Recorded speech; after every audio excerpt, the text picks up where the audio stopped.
성경 말씀 마태복음 22장 37절에서부터 40절까지의 말씀입니다. 제가 봉독해 드립니다. 예수께서 이르시되 내 마음을 다하고 목숨을 다하고 뜻을 다하여 주 너의 하나님을 사랑하라 하셨으니 이것이 크고 첫째 되는 계명이요 둘째도 그와 같으니 내 이웃을 내 자신과 같이 사랑하라 하셨으니 이 두 계명이 온 율법과 선지자의 강령이니라. 아멘. 반갑습니다. 전혀 안 반갑죠. 어, 새해가 밝았어요. 새해 첫 주일날 이렇게 이제 또 여기 친구들은 제가 되게 낯설 거예요. 그리고 여기 친구들은 또 저 사람인가 싶기도 할 거고요. 저는 이제 중등부를 담당하고 있는 최고야 전도사입니다. 그리고 여러분들은 이제 초등부가 아니에요. 이제 박성준 주목님의 그 환상의 그늘 아래서 벗어나서요. 이제 더 무서운 전도사님과 함께 하셔야 될 겁니다. 참고로 저는 군인 출신이기 때문에 되게 빡빡해요. 여러분들 군인처럼 기합을 줄 수도 있습니다. 우리 청소년 부에 이제 올라오면, 특히 중등부에 올라오면 꼭 해야 되는 약간 캠페인 같은 것들이 있어요. 그게 무엇이냐? 자, 다 눈을 들어서 왼쪽을 보시기 바랍니다. 네, 저기 청소년 교회학교 예배 캠페인 이렇게 있죠. 자, 제일 첫 번째가 무엇인가요? 첫 번째 뭐예요? 읽어보세요. 제일 위에 뭐예요? 네, 지각하지 않기. 네, 근데 지금 들어온 친구들, 네, 회개하시기 바랍니다. 두 번째 뭔가요? 저 하우링 뜨는데 이거 소리 좀 줄여주시겠어요? 네, 두 번째가 뭔가요? 읽어보세요. 네, 휴대폰 하지 않기. 그래도 요즘 우리 랩런트들이 그래도 감사하게도 휴대폰을 예배 시간에 잘 안 하더라고요. 세 번째 마지막은 뭔가요? 휴대폰을 안 하니까 이제 잡담을 하더라고요. 근데 여러분들 예배 시간만큼은 우리가 정말 잡담하지 않고 딱 1시간이거든요. 하나님 앞에 좀 집중했으면 좋겠습니다. 아마 여러분들 모든 게 새로울 거예요. 제가 오늘 우리 아침에 제가 7시 50분에 좀 늦게 올라왔어요. 7시 50분에 제가 올라왔는데요. 근데 한 명의 랩런트가 방황을 하고 있더라고요. 박모 유원이라고. 아침 박광주 목사님하고 같이 오다 보니까 아침부터 일찍부터 왔는데, 여러분들 어떤 랩런트는 7시 50분에 오고 8시 20분에 오는데 지금 9시 25분에 오늘 우리 랩런트들 우리 좀 잘 일어나서 함께 오셨으면 좋겠고요. 그런데 되게 이 친구한테 어디 가니 물어보니까 본능적으로 101호 갔는데요. 너 중등부 아니야? 아 맞네요. 해서 저랑 같이 4층 올라왔어요. 정말 뭐냐면 새로워요. 특히 우리 올라온 친구들 왜 저래? 약간 이럴 수도 있고요. 이 친구들은, 우리 기존에 있었던 우리 친구들은 뭐지? 저 전도사님 또 시작이네 이럴 수도 있고요. 하는데 참 많은 것들이 새롭습니다. 저 오늘 찬양팀 쓰는 거 보고요. 어떤 또 찬양팀 랩넌트 한 명은요. 전도사님 저 이제 매주 서야 돼요. 그 말은 뭐냐면 작년까지는 찬양팀이 빵빵했어요. 사람이 많았어요. 근데 이제는요 찬양팀이 없어요. 우리 중일 친구들 찬양팀 지원하시기 바랍니다. 찬양팀이 없기 때문에 매주 서야 된대요. 정말 복된 일인데 그게 너무 싫대요. 근데 제가 지난주에 우리 이제 중3에서 고1 올라간 친구들 이제 졸업식을 한 군데씩 이제 가고 있었어요. 저를 안 오면은 죽이겠다는 식으로 전도사님 꼭 오셔야 됩니다. 라고 이야기를 해서 제가 꽃다발을 들고, 꽃다발 가격이 보통 가격이 아닌데 꽃다발을 들고 일일이 다 찾아다녔습니다. 찾아다니면서 이제 꽃다발 전해주면서 하는데, 참 그 친구들이 3년 동안 저와 함께했던 시간들이 좀 생각이 나시더라고요. 처음에 왔을 때요, 여러분들보다 더 심했어요. 여러분들보다 말도 안 하고요. 진짜 핸드폰 끝까지 머리 바꾸고 핸드폰 하고요. 그랬던 친구들이 중학교 3학년 되고 나서부터 뭔가 모르게 은혜를 받고, 이 아이들이 뭔가 모르게 살아나기 시작하면서, 그러면서 나 예배 드려야지. 예배 드리는 게 당연시 되어지고요. 예배 드리는 게 감사하게 되어지고요. 그러면서 앞에서 우리가 찬양하는 게 이게 참 복된 일이구나라는 그런 모습들을 보면서 또 한편으로 이런 생각이 들어요. 실컷 다 키워놨더니 고등부에서 그대로 가서 써먹네라는 생각도 하는데요. 어떻게 보면 제가 한 게 아무것도 아니잖아요. 하나님이 우리 랩런트들을 키워 나가시는 이런 모습들을 보면서 이 아이들이 지금은 한숨 나오지만 또 저렇게 또 바뀌어 나가고 더 성장해 나가는 이런 아이들이겠구나. 또 그런 미래에 대한 소망을 품고 또 기쁜 마음으로 이렇게 섰습니다. 함께 우리 옆에 선생님들 또 처음 보는 선생님들도 있으니까 함께 인사했으면 좋겠습니다. 우리 새해 인사죠. 해피 뉴 이어. 네, 함께 인사했으면 좋겠어요. 다시 한번 해피 뉴 이어. 네, 죄송합니다. 영어 발음이 안 좋죠. 우리 중등부 혹시 주제가 뭔지 아시나요? 중등부 주제가 뭔지 아시나요? 하나님, 예, 맞습니다. 하나님을 사랑하고 이웃을 사랑하라. 그 앞에 주보 앞에 나와 있죠. 네. 왜 이 친구들 분명히 초등부에서는 난리를 쳤던 친구들인데 왜 올라오기만 하면 조용해지는지 여러분들 마음껏 이럴 땐 이야기하셔도 돼요. 우리 중등부 주제는요, 하나님을 사랑하고 그리고 그 사랑을 가지고 이웃을 사랑하자예요. 하나님을 사랑한다라는 거는 참 우리 오늘 본문에서도 읽었던 것처럼 온 율법과 선지자의 강령이라고 할 정도로 하나님을 사랑하는 거는 하나님의 자녀들이 가장 중요하게 당연하게 제일 기본으로 여겨야 되는 겁니다. 그래서 오늘 제목을 하나님을 사랑하라, 이 제목을 가지고 함께 말씀을 나눌 거예요. 여러분들 사랑이란 단어를 딱 들으면은 뭐가 생각나세요? 사랑. 여러분들 사랑 안 해보셨어요? 당연히 안 해봤겠죠. 여러분들이 뭔가 그 사랑이라는 거에 대해서 하면은 뭔가 바로 인상 써요. 막 사랑을 혹시 나는 부모님 앞에 엄마 나 사랑해, 아빠 사랑해 이렇게 이야기하는 사람 안 해요? 네, 정모 씨께서 손을 들었습니다. 엄마 사랑해 좋으시겠습니다. 아마 여러분들 사랑이라는 단어를 이야기하면 오그라들 거예요. 뭐 어떻게 혹시 나는 엄마 아빠한테 야, 나 누구야, 나 사랑해 이런 얘기 들어보신 분? 이거 선생님이 드시네요. 네, 보통 사랑 이렇게 이야기하면요 오그라들어요. 뭔가 닭살 돋고요. 그래요. 그런데 사랑이라는 사전적 의미를 보면요 무엇이냐면은 무엇인가를 귀중하게 여기고요. 그리고 열렬히 좋아하는 그런 이제 마음, 이것을 이제 사랑이라고 표현을 하더라고요. 그렇기 때문에 사랑은요 우리가 굉장히 이걸 귀중하게 여기면서 너무나도 열렬히 좋아하기 때문에, 그러기 때문에 뭐가 따르냐면요 희생이 따르게 됩니다. 왜냐하면 여러분들은 지금 어린 나이이기 때문에 잘 몰라요.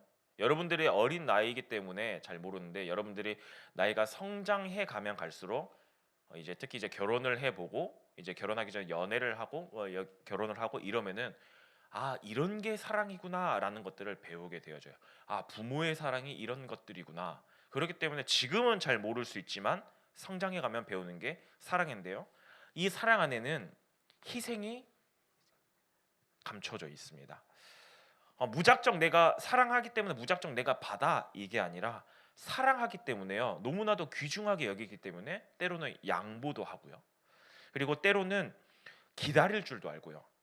또 부모님 같은 경우에는 내 자녀가 너무나도 사랑하기 때문에 잘못된 길로 가면 안 되기 때문에 훈계도 하는 겁니다. 이 모든 것들이 사랑하기 때문에 있는 거예요. 그런데 우리가 이 사랑을 보통 배우는 곳이 어디냐면은 이제 연애할 때 혹은 부모님에게 많이 배우죠. 그런데 이런 사랑들은요 좀 쉽게 변합니다. 부모님의 사랑은 쉽게 변하진 않지만요 연애를 하면서 배우는 사람들은 좀 쉽게 많이 변하기도 해요. 그래서 많이 헤어지기도 하고 뭐 사랑해 했다가 나중에는 이제 헤어지기도 하고 막 이런 것들을 반복하면서 진정한 사랑을 찾아가게 되는데요. 그런데 진짜 더 완벽하게 사랑을 배울 수 있는 곳이 있어요. 우리에게 여전히 사랑을 베풀고 있는 분이 있어요. 그분이 누구시냐? 바로 하나님이시죠. 하나님은 우리에게 가장 완전한 사랑을 우리에게 베풀고 계세요. 지금도 여전히 그 사랑을 베풀고 계시죠. 도대체 그 하나님의 사랑은 무엇일까요? 하나님은 도대체 우리를 어떻게 사랑하고 계실까요? 라고 했을 때 여러분들 아마 성경 구절 제일 잘 알 거예요. 요한복음 3장 16절 말씀에 보면 이 성경 구절 아시는 분? 네, 우리 요나 뭐지? 손 들었잖아. 아시는 분? 네. 네, 하나님이 세상을 뭐 한다고요? 네. 하나님이 세상을 이처럼 사랑하사 그 뒤에 뭘까요? 네. 그렇죠. 달라요. 독생자니까 어떻게 한 줄 아세요? 독생자. 야, 이런 풋풋함 너무 좋습니다. 네, 하나님이 우리를 너무나도 사랑해서요. 독생자를 보내셨어요. 우리는 창세기 3장 문제 가운데서 영원히 죽을 수밖에 없는 죽음의 가운데로 빠지는데요. 하지만 하나님이 우리를 너무나도 사랑해서요. 독생자 예수 그리스도를 보내서 그 죄 저주 지옥 가운데서 우리를 해방하셨어요. 이거를 사도 바울은 뭐라고 표현했냐? 로마서 5장 8절 말씀에 보면 우리가 아직 죄인 되었을 때에 그리스도께서 우리를 위하여 죽으심으로 하나님께서 우리에 대한 자기의 사랑을 확증하셨느니라. 예수 그리스도를 보내서 그분을 죽임으로써 우리를 대신해 죽임으로써 뭐예요? 자기의 사랑을 확증하셨대요. 또 뿐만 아니라 요한복음 14장 16절에서 18절 말씀에 보면 구원해 놓고 나서 그냥 버려두시는 거 그걸로 끝이 아니에요. 그냥 너 이제 잘 먹고 잘 살아, 내가 구원했으니까 잘 먹고 잘 살아, 그게 끝이 아니에요. 뭐예요? 보혜사 성령으로요. 우리가 살아가는 그날까지 고와 같이 버려두지 않으시고 보호해 주시고요. 은혜 주시고요. 가르치시면서 우리를 이끌어 가세요. 왜요? 사랑하기 때문에요. 이게 바로 하나님의 사랑의 표현이에요. 이 하나님의 사랑받은 자를 혹시 뭐라고 표현한지 아세요? 이 하나님의 사랑받은 자를 너희들은 알아야 돼. 이 단어를 내가 되게 많이 썼는데 여러분들께서는 아셔야 돼. 이 단어를. 네, 뭐예요? 네, 맞습니다. 역시 부회장님은 달라요. 말씀을 깊이 각인 뿌리 채를 내리고 있습니다. 이 하나님의 사랑받은 자녀를 뭐라고 하냐? 바로 하나님 자녀예요. 그런데 이 하나님의 자녀는요. 이 하나님의 자녀는 무엇을 해야 되냐? 바로 하나님을 사랑해야 돼요. 오늘 본문 말씀에 보면 이렇게 나와 있습니다. 너는 마음을 다하고 목숨을 다하고 뜻을 다해서 주 너의 하나님을 사랑하라. 여러분들의 온 마음과 목숨을 다하고 너의 모든 인생의 뜻을 다해서요. 하나님을 사랑하래요. 그러면서 40절에는 뭐라고 나오냐? 온 율법과 선지자의 강령이니라 라고 나옵니다. 하나님을 사랑하는 게 온 누구요? 선지자. 즉 뭐예요? 하나님의 자녀들의 강령이래요. 여러분들은 아마 이제 이 강령이란 단어를 처음 들어보셨을 거예요. 근데 우리 남자 선생님들은 되게 많이 들었어요. 병영생활 행동 강령. 군대에 가면은 병영생활 행동 강령 하면서 저녁 조모 시간에 이거를 같이 외칩니다. 뭐냐? 행동 강령이라는 거 무엇이냐면요. 우리가 이 일을 해 나갈 때 병영생활을 할 때 반드시 지키고 나가야 될 것, 지침. 이것 기준으로 가야 돼요. 이거를 따라서 가야 돼요. 그래서 뭐 거기에 보면은 뭐 병상호관에는 명령이 없고 뭐 분대장 이외에는 뭐 명령을 하지 마라, 뭐 성폭력 하지 마라, 뭐 이런 것들이 있거든요. 근데 공무원에도요 가면요 공무원 행동 강령이 있어요. 회사에 가면요 회사의 행동 강령이 있어요.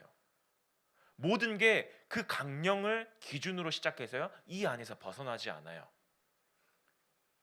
이 강령이 있는데요. 오늘 이 선지자들의 강령이 뭐예요? 하나님을 사랑하는 거예요. 온 마음과 뜻과 목숨을 다해서요 하나님을 사랑하래요. 우리가 신앙생활을 하면서 하나님의 자녀로서 하나님을 사랑하는 거요.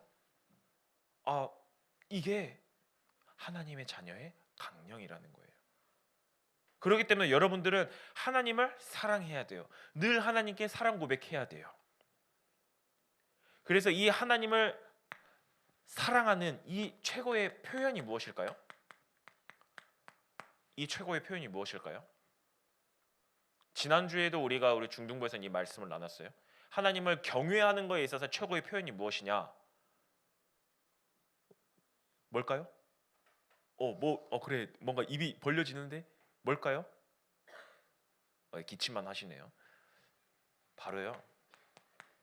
예배예요. 하나님을 가장 경외하고요. 하나님, 난 정말 하나님을 사랑합니다 라고 표현하는 게 최고의 표현이 무엇이냐? 예배예요. 예배는요, 하나님이 내 인생의 뭐예요? 주인임을 인정하고요. 그분께 나와서요, 그분의 음성을 듣기 위해서 나오는 것이 예배예요. 하나님은 이 예배하는 자를 너무나도 귀중하게 생각하세요. 너무나도 사랑하세요. 그래서 이 예배를 통해서요, 하나님은 어떻게 해요? 자기의 사랑을 보이세요. 여러분들은 이 땅 살아가면서 여러분들 혹시 학교 다니면서 하나님이 세상을 이처럼 사랑한 독생자를 주셔서 이런 말씀 들어요? 하나님이 우리를 위해서 죽으셨다. 하나님이 여전히 우리를 보혜사 성령으로 인도하고 계신다. 이런 얘기 들으시나요? 안 들어요. 세상에선 이런 얘기를 하지 않아요. 오직 어디서만요? 예배 가운데서만요. 그래서 예배를 통해서 이 하나님의 사랑이 우리 가운데 풍성하게 넘쳐나기 시작하잖아요. 그러면은 우리가 어떻게 되어지냐? 이 하나님께 내가 정말 사랑해야겠네. 하나님이 나에게 이렇게 베풀어 준 사랑, 내가 이 은혜와 사랑을 보답해야겠네. 이런 마음이 올라오게 되어집니다. 그런데 여러분들 어때요? 하나님에 대한 그런 사랑에 대한 마음이 내 마음속에서 부글부글 용암처럼 끓어오르나요? 전혀 안 그러죠. 저도 그랬어요, 여러분 시기 때. 근데 그 이유가 무엇이냐? 그 이유가 무엇이냐라고 했을 때 여기에서부터 있어요. 하나님이 우리에게 베풀어 주신 사랑을 우리가 모르기 때문이에요. 잘 모르기 때문이에요. 하나님이 어떤 분인지 모르기 때문에 우리는 하나님, 당신이 우리를 언제 사랑했습니까? 우리가 지난 작년 한 해 계속 이제 선지서를 보면서 말라기 마지막에 그랬잖아요. 당신이 언제 우리를 사랑한 적 있습니까? 그렇게 이야기를 해요. 하나님이 우리에게 베풀어 주신 사랑 전혀 모르고 있기 때문에. 그런데 이 하나님의 사랑이 우리 가운데서 풍성하게 일어나는 순간 어떻게 되어지냐? 이 사랑 내가 갚아야겠네, 하나님께. 근데 이 사랑을 하나님께 갚아야 된다는 이 마음조차도 더욱더 풍성해지잖아요. 어떻게 되어진지 아세요? 이 사랑을 다른 사람들에게 전달하게 되어지는 거예요. 그게 바로 무엇이냐? 전도와 선교인데요. 그게 오늘 말했던 이웃을 사랑하는 거예요. 내 주변 사람들은 그냥 내가 사랑해 이 사랑을 말하는 게 아니라 하나님의 사랑으로 내가 풍성해지면서 하나님께 이 사랑 고백을 했는데 어떻게 되어지냐? 이 사랑을 내가 다른 사람에게도 전달하고 싶어. 그게 전도와 선교인데 그게 어디서 나오기 시작하냐? 하나님의 사랑으로 내가 풍성해질 때요. 근데 여러분들은 지금 마음 가운데서 아직 하나님의 사랑 난 잘 모르겠는데, 그렇기 때문에 여러분들 이렇게 기도하셔야 돼요. 교회에 올 때마다, 예배 올 때마다 하나님을 더욱더 깊이 알기 원합니다. 그리고 하나님이 나에게 베푸신 은혜와 사랑을 알기를 원합니다. 그 마음 가지고 여러분들이 이 예배 자리에 앉으셔야 돼요. 그래야 그때서야 비로소 하나님의 사랑이 보이기 시작합니다. 여러분들이 만약에 예배 시간에 왔어요. 그냥 팔짱 끼고 그냥 전도사님 저렇게 이야기하네, 저런 말 하네, 이러면요 절대 이 하나님의 사랑을 알 수 없어요. 여러분들의 뭐가요? 마음이 하나님께로 향할 때요. 하나님께로 향할 때 하나님의 그 마음을 보시고 자기의 사랑을 계속해서 보여주십니다. 이 마음이 없기 때문에 사랑을 우리가 알 수가 없는 거예요. 우리가 이따가 함께 메시지 끝나고 함께 부를 찬양인데요. 좀 여러분들은 어떻게 보면 처음 부르는 찬양일 수도 있어요. 더 원합니다라는 찬양이에요. 근데 이 찬양 가사에 보면 이런 가사의 고백이 나옵니다. 예수 사랑합니다. 사랑합니다. 온 마음 다하여 오직 주님 한 분만 간절히 더 원합니다. 넘쳐나네 넘쳐나네 주를 향한 내 속의 갈망이 주님께로 날 이끌어 주소서. 주님을 더 원합니다. 저는 여러분들이 정말 이 고백이 여러분들의 고백이 됐으면 좋겠어요. 정말 예수님 사랑합니다. 정말 그 마음을 가지고 하나님, 정말 그 하나님을 향한 이 마음 정말 내 가운데서 더욱더 넘쳐나게 하옵소서. 이런 마음이, 이런 고백이 여러분들의 고백이 되어줬으면 좋겠습니다. 함께 기도했으면 좋겠습니다.